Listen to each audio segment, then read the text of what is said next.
Olá! Hoje estamos no 6º vídeo que fala acerca do livro Lições que o Ministério Ensina, do pastor Isaías Batista dos Santos. E o capítulo que nós leremos hoje é o 3º capítulo, cujo título é Ligeira Frustração.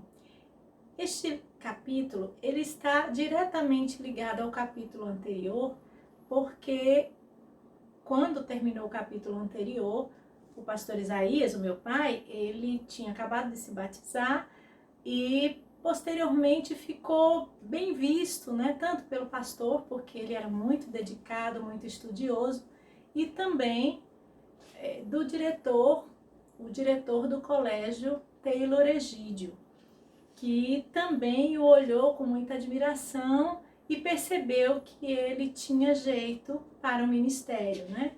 Então, assim começa esse capítulo 3. Na expectativa de iniciar os estudos naquele categorizado colégio Taylor Egídio, com vistas ao preparo que devia adquirir para o desempenho de uma tarefa que Deus já havia segredado ao meu coração, vibrei de entusiasmo. Contei a meu pai a proposta feita pelo meu pastor e pelo diretor do colégio, crendo que ele ia achar boa a ideia e colaborar para a sua execução. Isto, porém, não aconteceu. O papai arrazoou que era pobre, não podendo sustentar filho em colégio de ricos. Procurei o diretor e lhe fiz ver a reação de meu pai. Então, uma proposta lhe foi enviada nestes termos, abre aspas. O Senhor nos entrega o rapaz e nós nos responsabilizaremos por todas as despesas dos seus estudos. Temos uma verba que nos vem como bolsa de estudos e podemos aplicar para seu internamento e demais despesas, fecha aspas. O papai, recebendo a proposta, pediu tempo para pensar e depois respondeu outra vez negativamente, dizendo, abre aspas, tratando-se do único filho que me ajuda nos trabalhos da fazenda, eu não posso dispensar os seus serviços internando-o num colégio. Fecha aspas. Vi então desmoronar-se o castelo dos meus sonhos e se esborroar em minhas esperanças e justas pretensões. Senti-me esmagado e arruinado e passei a ver meu pai como um tirano. Sendo de menoridade e submisso, nada mais se podia fazer por mim. Meus benfeitores ficaram tristes e decepcionados, e eu, revoltado e frustrado. Na primeira oportunidade, fugi de casa. Lembrando que ele estava com 14 anos. Sem nem completar 15 anos. A princípio, procurei arranjar-me na fazenda de uma família crente às margens do rio Andaraí. Mas logo chegou-me a notícia que meu pai havia descoberto meu paradeiro e ia buscar-me com ameaças de castigo. Então, ajudado por aqueles bons irmãos que tomaram conhecimento dos meus desencantos, fui para a região ganduense, por estradas por ele desconhecidas.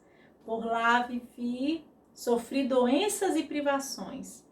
Experimentei apertos e tristezas, mas Deus sempre esteve ao meu lado, nunca me desprezou. Livrou-me dos meus temores e o seu poder se aperfeiçoou na minha fraqueza. Quando completei 18 anos de idade, fui ao encontro dos meus pais, agora em circunstâncias bem diferentes, com experiências morais e espirituais marcantes e com testemunho de vida cristã muito acentuado. Começa aí um novo capítulo em minha vida, que passo a relatar com muita saudade, muito amor e profunda gratidão ao meu Deus. Voltando das minhas primeiras aventuras pelas terras ganduenses, encontrei meu pai sofrendo de enfermidade cardíaca e, mesmo assim, movimentando uma casa comercial de secos, molhados e tecidos, num lugar denominado Malhada, às margens do Rio Preto do Andaraí, em sociedade com um crente chamado Rosalino Silva. Dado seu estado de saúde, fui convidado por ambos para tomar conta daquele estabelecimento. Aceitei o desafio e assumi a direção da casa comercial, para que meu pai pudesse voltar para sua fazenda e tratar da sua saúde bastante comprometida. Com isso, volto então a cooperar com a Igreja Batista de Ingazeira, cenário de minha conversão 8 anos antes. agora como membro atuante, pois se tratava da igreja mais próxima do lugar onde eu estava residindo. É muito importante analisar os caminhos e os propósitos de Deus. Foi do seu agrado revelar-me que devia começar o meu ministério como pregador leigo, precisamente na igreja e no lugar onde mantive com ele o meu primeiro encontro aos 10 anos de idade. No ano de 1930, aos meus 18 anos de idade, aquela igreja me elegeu evangelista, entregando-me à congregação de Malhada, e esta me elegeu superintendente da escola bíblica dominical. Comecei assim a funcionar como obreiro do Senhor, eleito por uma igreja. Quantas experiências emocionantes e maravilhosas! Dirigir, pregar, ensinar, visitar. Ali preguei os meus primeiros sermões, ensinei lições da escola bíblica dominical, dirigi hinos congregacionais, fiz apelos e obtive decisões pela primeira vez. Construí o primeiro templo para o meu Deus. Foi ali que aprendi a amar o povo de Deus e tive as primeiras visões do ministério atuante. Malhada passou a figurar na minha agenda como um acidente geográfico muito elevado e importante, de onde pude contemplar horizontes infindos e ouvir os desafios do Senhor. O itinerário do meu ministério começou ali. Daí por diante, tudo é sequência. Depois, aquela congregação foi transferida para Baixão do Ouro e eu continuei como seu diretor. Em Baixão do Ouro, distrito pertencente ao município de Jaguaquara, tivemos o privilégio de ser pioneiro do trabalho batista que teve início no ano de 1932, com a cooperação eficiente de Rosalino Silva, Luciano Souza e família, Antônio Damásio, os irmãos Fileto, Urias, Natanael, Abner e Abigail, filhos de André Avelino de Melo, alguns elementos da família de Maria Ricarda, um rapaz por nome Ignácio e outros cujos nomes fogem à minha memória, mas estão registrados no livro da vida.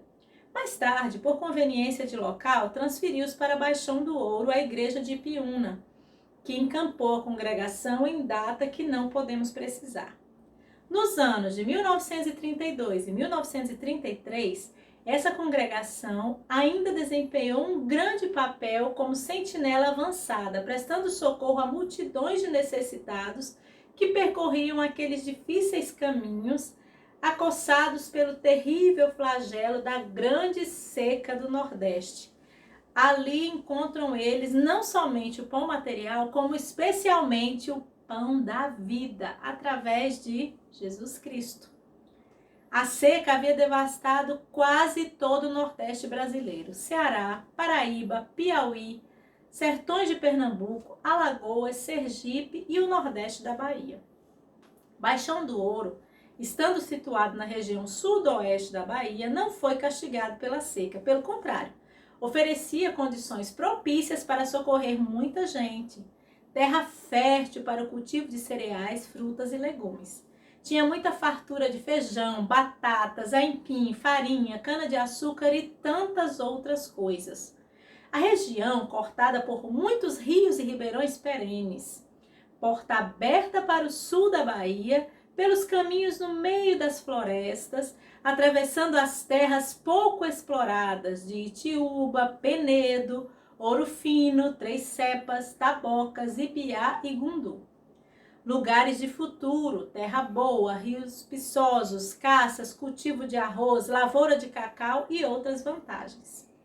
Para aqueles que se dirigiam ao sul da Bahia, haviam dois caminhos. Um para aqueles que viajavam de trem, pela estrada de ferro de Nazaré, descendo de Jequié.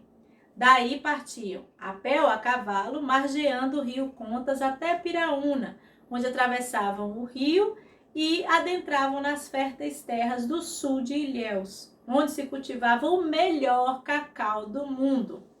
O outro caminho seria passando por Baixão do Ouro, Itiúba, Ouro Fino, Penedo, Ibiá, Tesouras, indo encontrar a outra estrada em Barra do Rocha, às margens do Contas. Os flagelados, na sua maioria, preferiam este caminho, encontrando facilidade na aquisição de alimentos, trabalho e pequenas glebas, onde construíam suas propriedades. Tanto assim que poucos dos que escolheram este caminho chegaram ao sul de Ilhéus, pois adquiriram terras, construíram fazendas e se firmaram na terra. Hoje são famílias importantes, ricas, estimadas e admiradas, pois chegando àquelas paragens, mesmo em condições adversas, levaram o progresso, ajudando a construir estradas, escolas, vilas e até cidades. Toda essa gente que buscava as pragas do sul da Bahia, passando por Baixão do Ouro, ouvia a palavra de Deus e recebia as atenções e auxílio material da congregação batista. Muitos fizeram ali sua decisão de aceitar Cristo como seu salvador pessoal. Outros levaram a preciosa semente no coração. Hoje, dezenas de igrejas povoam aqueles vales. Quantos daqueles que receberam a mensagem e o socorro em Baixão do Ouro se constituíram em verdadeiros baluartes na formação daquelas frentes avançadas que agora são igrejas? Nós, os arautos do Senhor, lançamos a semente. Quem a faz germinar, crescer e frutificar é o dono da seara, como está escrito em Isaías 55, versículos 10 e 11. Porque assim como a chuva e a neve descem dos céus e para lá não tornam, mas regam a terra e a fazem produzir e brotar, para que dê semente ao semeador e pão ao que come, assim será a palavra que sair da minha boca. Ela não voltará para mim vazia, antes fará o que me apraz e prosperará naquilo para que a enviei. Então assim termina o capítulo da ligeira frustração e vem aí a chamada para o próximo capítulo, que tem o título Caminhos Difíceis.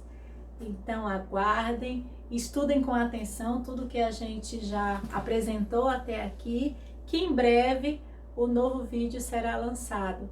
Continuem com a gente, clique aí no joinha, né? Curtam e lembrem-se de se inscrever no canal para que você seja avisado do próximo vídeo. Muito obrigada por seu apoio, por estar comigo até aqui e até a próxima.